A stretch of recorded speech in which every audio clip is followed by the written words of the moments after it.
प्रिय मित्रों नमस्कार और प्रिय छात्र छात्राओं, आप सभी को बहुत सारा आशीर्वाद। आप सभी लोग स्वस्थ रहें, मस्त रहें और अपने पढ़ाई में संलग्न रहें, शामिल रहें। प्रिय विद्यार्थियों, मैं doctor Dharmendra Kumar Tripathi, assistant professor भूगोल विषय, किसान पीजी कॉलेज बहराइच, अपने यूट्यूब चैनल डॉक्टर धर्मेंद्र के त्रिपाठी में आप सभी का बहुत बहुत स्वागत करता हूं। दोस्तों, आज हम केवल 15 मिनट में भारत के संपूर्ण भूगोल का एक संक्षिप्त लेकिन व्यापक अवलोकन करेंगे, जो न केवल आपकी स्मृति को मजबूत करेगा बल्कि आपकी परीक्षा की तैयारी में और तेजी से उसको और आगे बढ़ाएगा, उस तैयारी को और मजबूत करेगा और गति देगा।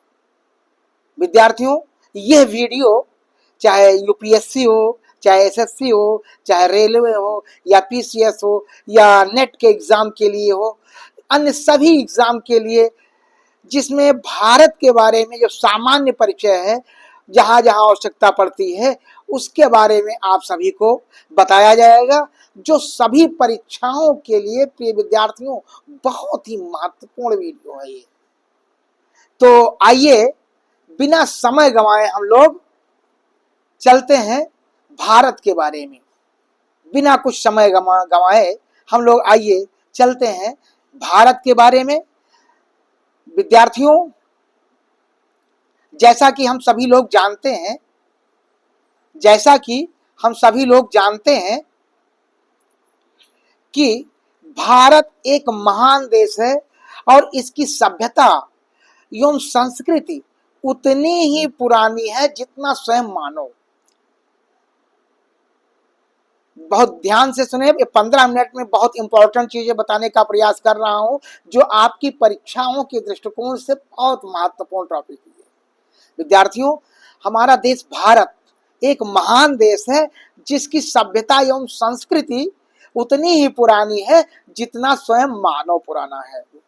इसकी विशालता को देखा जाए तो इसकी विशालता के कारण ही इसे उपमहाद्वीप की संज्ञा दी जाती है। ये एशिया महाद्वीप के दक्षिण भाग में स्थित है, पर स्वयं एक महाद्वीप जैसा दिखता है अपना देश भारत। ये भारत विश्व का एक अकेला ऐसा देश है जिसका नाम हिंद महासागर के नाम से जुड़ा है। इसका प्राचीन नाम अगर देखा जाए, भारत का प्राचीन नाम आर्यावर्त, उत्तर भारत में बसने वाले आर्यों के नाम पर किया गया। इन आर्यों में शक्तिशाली राजा भरत के नाम पर यह भारतवर्ष कहलाया। नामकरण के दृष्टिकोण से अगर इसको देखा जाए तो उनके नाम पर यह भारतवर्ष कहलाया। वैदिक आर्यों का निवास स्थान सिंधु घाटी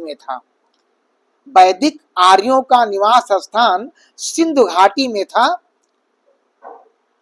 जिसे ईरानियों ने हिंदू नदी तथा इस देश को हिंदुस्तान के नाम से संबोधित किया, तथा यूनानियों ने सिंध को इंडस तथा इस देश को इंडिया कहा। आज ये प्राचीन परंपरा के अनुसार इसको देखा जाए तो ये देश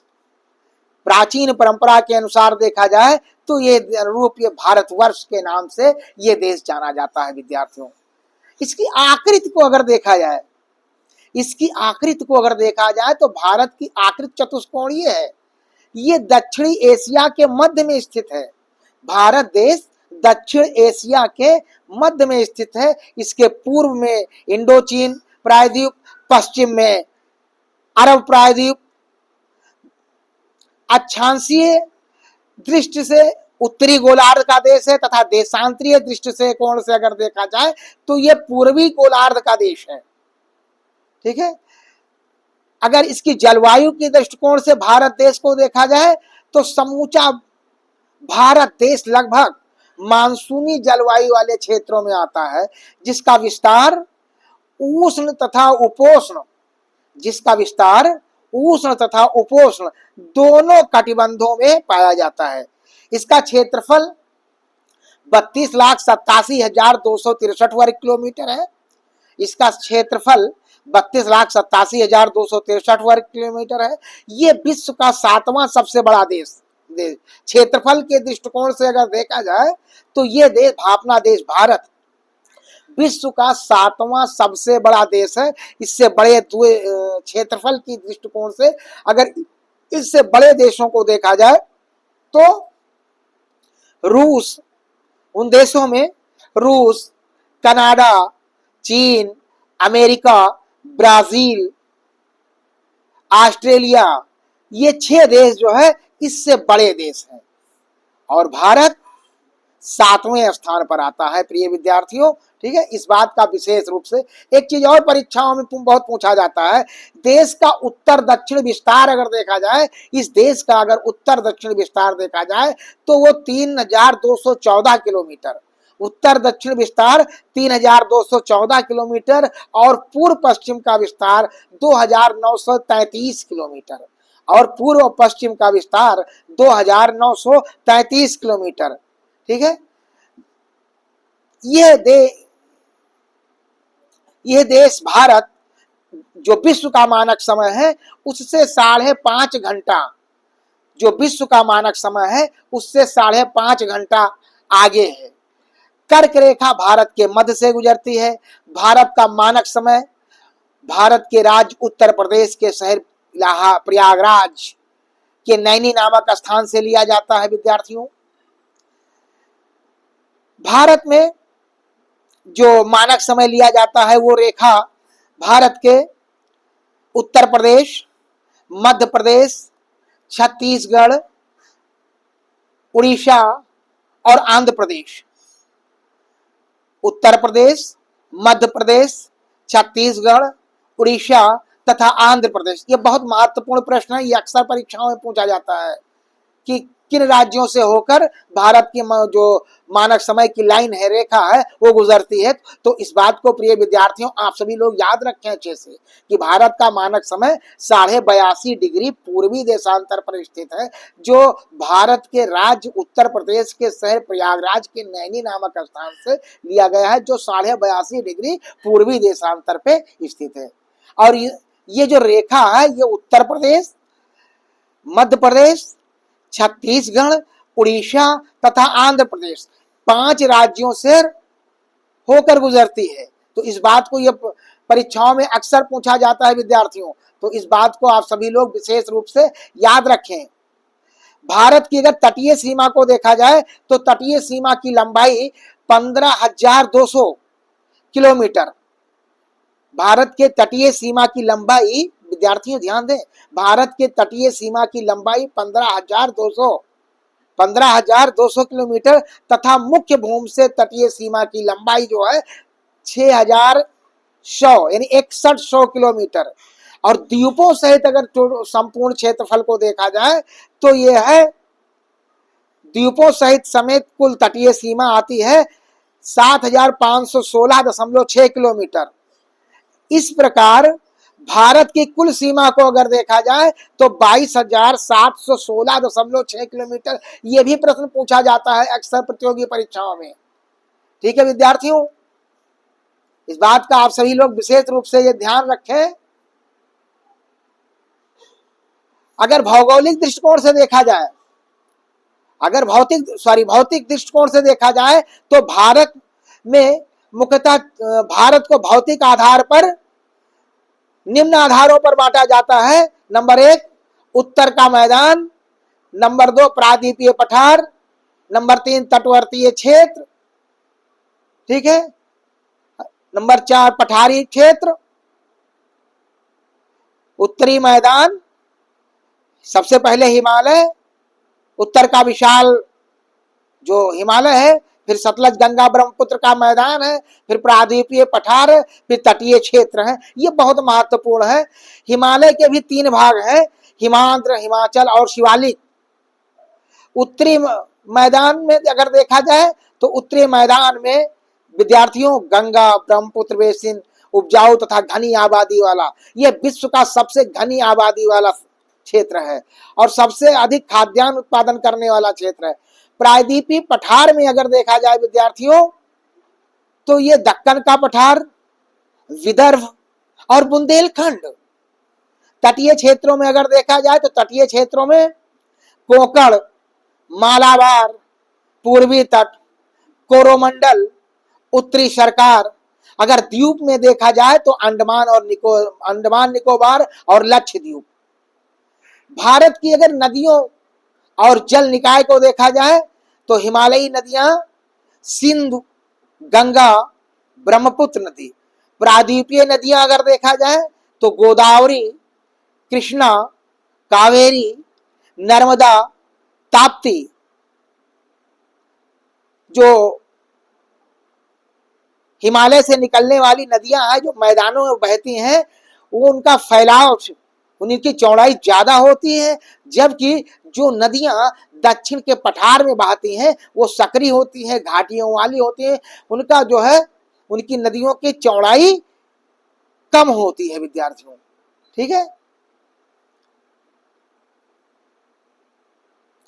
अगर प्रमुख झीलों को देखा जाए तो चिल्का, लोकटक, सांभर, वूलर।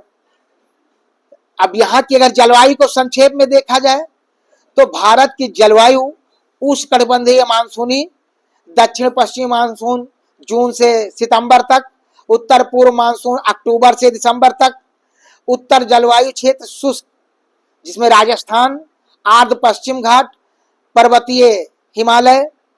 कृषि और खनिज के दृष्टिकोण से अगर भारत को देखा जाए प्रिय विद्यार्थियों तो प्रमुख फसलें खाद्यान्न में चावल, गेहूं, मक्का।